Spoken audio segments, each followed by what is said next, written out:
బేతాళ కథలు. ప్రాణ స్నేహితులు.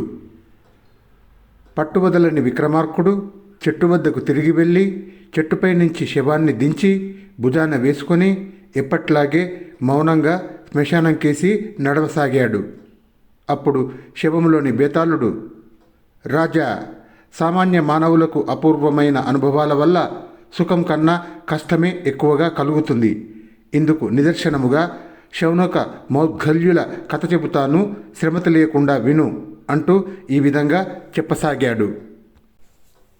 పూర్వం స్వర్ణనదీ తీరాన ఒక గ్రామంలో శౌనకుడు, మౌద్గల్యుడు అనే వాళ్ళు ఉండేవాళ్ళు. వాళ్ళు ప్రాణ స్నేహితులు. ఒక్క క్షణం కూడా ఒకరిని విడిచి ఒకరు ఉండేవారు కారు. ఏ కారణం చేతనైనా ఒకనాడు వారిద్దరూ కలుసుకొని కబుర్లు చెప్పుకోవటం పడకపోతే ఆ రోజు వారిద్దరికీ దుర్దినముగా తోచేది. ఏ ఒకరికైనా గ్రామాంతరాన పనిపడితే ఇద్దరు వెళ్ళేవాళ్ళు.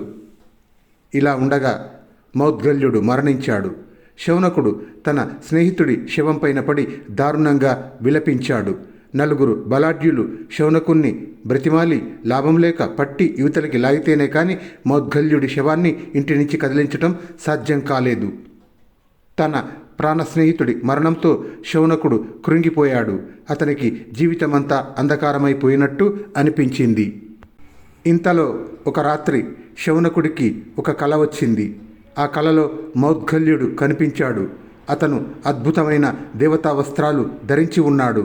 అతను శౌనకుడితో, మిత్రమా, నాకు యమలోకంలో పెద్ద పదవి ఇచ్చారు. ఇక్కడ నేను చాలా అధికారాలు కలిగి ఉన్నాను.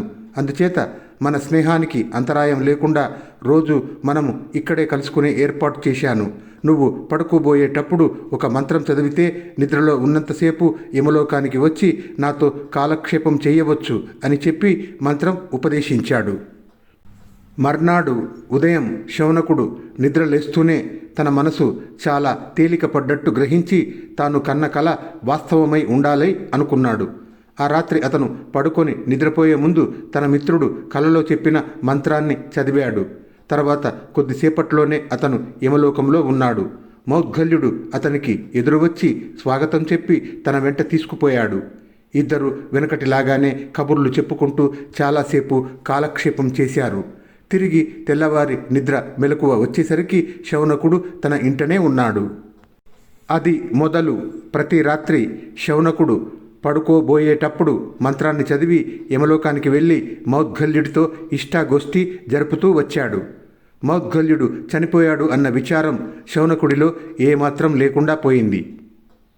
ఇలా ఉండగా ఒక రాత్రి శౌనకుడి పక్కలో అతని మనమడు 5 ఏళ్లవాడు పడుకున్నాడు. తాత చదివిన మంత్రం విని వాడు కూడా అదే చదివాడు. శౌనకుడు యమలోకంలో తన వెంట తన మనమడు కూడా ఉండటం చూసి కాస్త కంగారు పడ్డాడు. అయితే ఆ కుర్రవాడు మాత్రం ఏమీ జంకలేదు. కొంత దూరాన అనేక మంది పిల్లలు ఆడుకుంటూ ఉండటం చూసి వాడు వాళ్ళకేసి పరిగెత్తి వాళ్ళ ఆటలలో చేరిపోయాడు. అది చూసి శౌనకుడి మనసు కుదుటపడింది. అతను మామూలు ప్రకారమే మౌద్గల్యుణ్ణి కలుసుకొని అతనితో కబుర్లు చెబుతూ ఉండిపోయాడు. కానీ తెల్లవారి తీరా అతను నిద్రలేచి చూసేసరికి మంచంలో అతని పక్క తన మనమడి నిర్జీవ కళేబరం మటుకే ఉన్నది. యమలోకంలో నుంచి తాను తిరిగి వచ్చాడు, కానీ తన మనమడు అక్కడే దిగబడిపోయాడు. మళ్ళీ రాత్రి అయినదాకా తాను ఏమీ చేయటానికి ఏమీ లేదు. ఇంట్లో ఆడవాళ్ళు పిల్లవాడు పోయినందుకు శోకాలు పెట్టారు.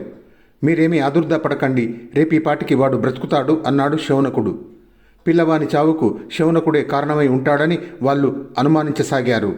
శౌనకుడికి ఆ పగలు ఒక యుగంలాగా గడిచింది. రాత్రి పడుకొని మంత్రం చదివి యమలోకం చేరుతూనే శౌనకుడు తన మిత్రుణ్ణి కలుసుకున్నాడు. నిన్న నా వెంట వచ్చిన నా మనముడు ఇక్కడే దిగబడిపోయాడు, వాడి కోసం వెతికించు అన్నాడు. ఎక్కడ అని వెతికించను, అది సాధ్యమయ్యే పని కాదే అన్నాడు మౌద్గల్యుడు. ఎందుకు సాధ్యం కాదు? కుర్రవాడు ఏమన్నా ఉట్టుడియంగా మాయమవుతాడా అన్నాడు శౌనకుడు. అది అసంభవం కాదే అన్నాడు మౌద్గల్యుడు, యమలోకపు వ్యవహారాలు తెలిసినవాడు కనుక. ఈ జవాబుతో శౌనకుడి ఆరాటం ఎక్కువ అయిపోయింది. ఎలాగైనా సరే నా మనమడి ఆచూకీ తెలుసుకుంటే కానీ నేను ఇంటికి తిరిగి పోవటానికి లేదు. వాడి దుస్థితికి నేనే కారణం అన్నాడు శౌనకుడు. జనన మరణాల చిట్ట చూస్తేనే గాని తేలదు. మనం చిత్రగుప్తుడి కార్యాలయానికి వెళ్దాం అన్నాడు మౌద్గల్యుడు. చిత్రగుప్తుడి వద్ద అంతులేని జాబితాలు ఉన్నాయి. వాటిని తిరగవేయడానికి చాలా కాలం పట్టింది. అమ్మయ్య, నీ మనమడి ఆజా దొరికింది. అదృష్టం. నువ్వుండే గ్రామం ప్రక్క గ్రామంలో ఒక పంది ఈ రాత్రే 13 పిల్లల్ని ఈనుతుంది.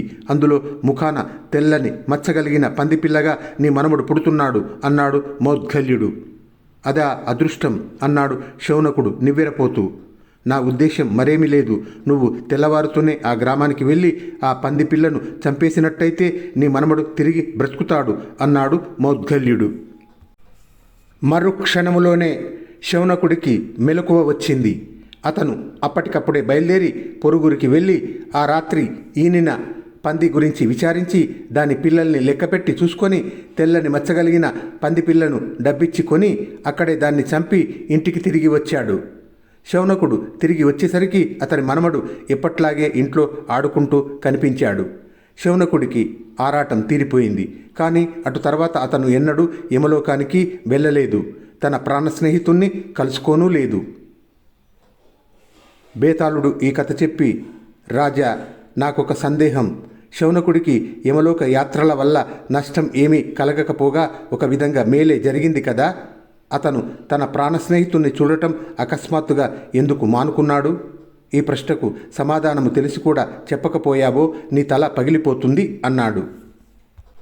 దానికి విక్రమార్కుడు, శౌనకుడి మనుమడు యమలోకానికి వెళ్ళటానికి గాని దారి తప్పి పంది కడుపున పుట్టటానికి గాని మౌద్గల్యుడు ఏమాత్రము బాధ్యుడు కాడు. అందుచేత శౌనకుడికి ఆ స్నేహితుడిపైన ఆర్ద్రత తగ్గటానికి వేరే కారణం ఉండాలి. అదేమిటంటే యమలోకములో ఉద్యోగి అయినాక మౌద్గల్యుడి మానవ దృక్పథం పూర్తిగా మారిపోయింది.